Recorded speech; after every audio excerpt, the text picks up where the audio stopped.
ఏంటోనండి ఇష్టంగా తెచ్చుకున్న మునగాకు కూర టేస్ట్ అయితే బాలేదు. నాకైతే చేదుగా వచ్చింది. ఏం మిస్టేక్ చేశానో ఎవరికైనా తెలిస్తే చెప్పండి.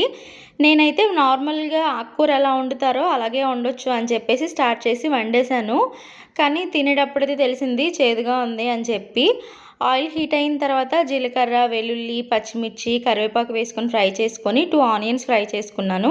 తర్వాత 2 టొమాటోస్ వేసుకొని ఫ్రై చేసుకొని మునగాకు వేసేసి ఉప్పు, పసుపు వేసుకొని మగ్గిన తర్వాత లాస్ట్‌లో కారం వేసి దగ్గరకయ్యేంత వరకు మగ్గించుకున్నానండి. కానీ సొరకాయ మీల్ మేకర్ కుక్ చేస్తున్నాను.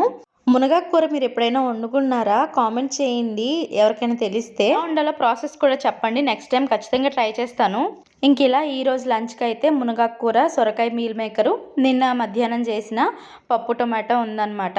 ఇంకా మునగాకు పడేయబుద్దేయలేదు నాకు. వండాను కదా అంతసేపు అని చెప్పి.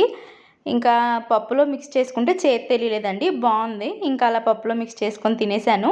వీడియో నచ్చితే లైక్ చేసి సబ్స్క్రైబ్ చేసుకోవడం మాత్రం మర్చిపోవద్దు. మళ్ళీ నెక్స్ట్ వీడియోలో కలుద్దాం. Until then bye.